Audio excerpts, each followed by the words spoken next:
But speaking of houses, right? I heard that Two Chains, he used to let you stay at his house, right? Oh yeah, all right. So shout out to Two Chainz, you hear me, is because I always had a rapport with him, and he wasn't Two Chainz at this time. He was Titty Boy, So Titty Boy, who is Two Chainz now, he took a liking to me. This before he ended up rocking with Wayne and doing everything with everybody else, but he always had like a liking to me. So every time I seen him, it was always love.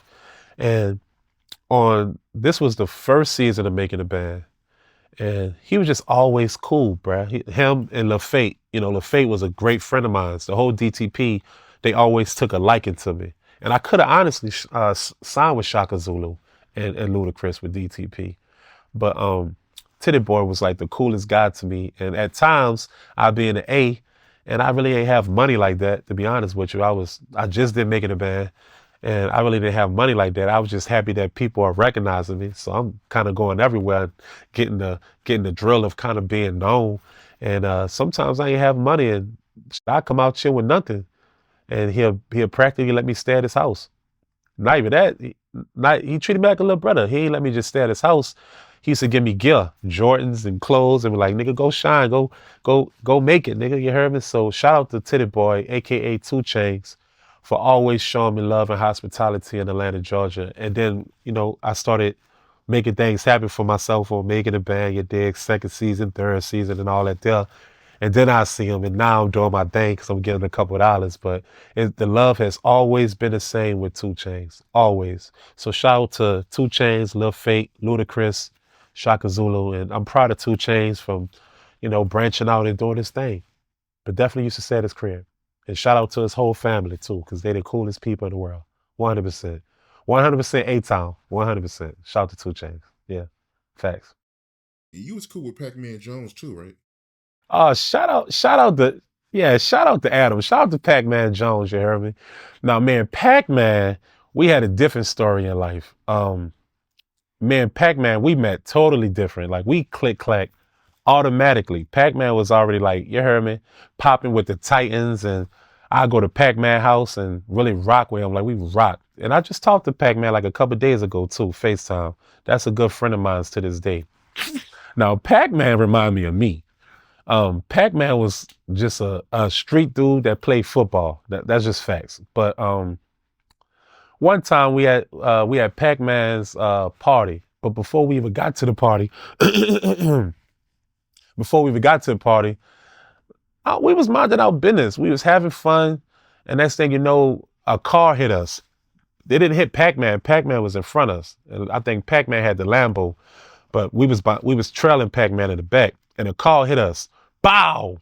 We flipped and turned probably about a good 4 times, right? And I injured my arm, and I'm such a soldier. And Pac-Man looking at me like, that ain't shit. Even though it really hurted and I was injured, the rest of the people that was in the truck with us, they got on the ambulance and all this here, and they went to the hospital. I'm the only person that was in that truck that was injured and everything and still went to his party like a fucking idiot when I should have went and got in the ambulance like the rest of the people and got some fucking money from it. But that's just the type of person he is. Pac-Man is just a good dude, a real dude, and he's highly misunderstood. But he don't give a and to this day, I'm happy that that Pac-Man is going a positive route because, he had this like just kind of like me. We had our woes and our troubles within our career that had nothing to do with our career because, we stand firm outside. And I don't know, to this day he's still my friend, but Pac-Man is the type of person who I have a certain limit of kicking it with him, and I'm gonna get the fuck away from Pac-Man because Pac-Man, he's just a fucking fool. And so I'm happy that this nigga is doing his thing now and he a family man because the Pac-Man I knew, boy, the Pac-Man I knew, he was a fucking fool, especially in the era we was in here in the A. So shout out to Pac-Man. I don't know how you know that, but you heard me? That's facts. Man, Pac-Man is cool to this day. But yeah, I fucked my whole body up and still partied, and I should have went in the ambulance and got some fucking money, but I didn't. I was young and dumb. And yeah, shout out to Pac-Man though. Yeah, and I heard you used to buy weed from Rick Ross. Yeah, I mean, this before Ross was popping, before he came out with what's that song called? whip it real hard, whip it. What's hustling? Uh, I'm still trying to get money in the streets at this time, and a lot of people sleep on Rick Ross. You heard me, but Rick Ross was really in the streets. You dig? And when I encountered Rick Ross, he was selling pounds of weed. So I used to get pounds of weed off Ross. And that was my first encounter with Ross. So a lot of people like make it seem like he's this correctional officer and all this here and that, but everyone has they upbringing of how they done it. You dig? And I don't judge Rick Ross. And shout out to 50, and I got nothing to do with they thing, but you know, my encounter with Ross is, when he rap about what he say, a lot of people are like, oh, he's a police, he a correctional officer. But my encounter with him, he was a street nigga, because I definitely was buying weed from him in Miami, 100%. Rest in peace and nut, peanut.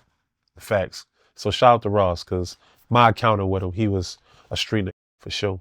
That did what he had to do. And next thing you know, I went from buying weed from him, I'm watching TV and I'm watching every day I'm hustling. I'm like, wow. Funny how life is, facts.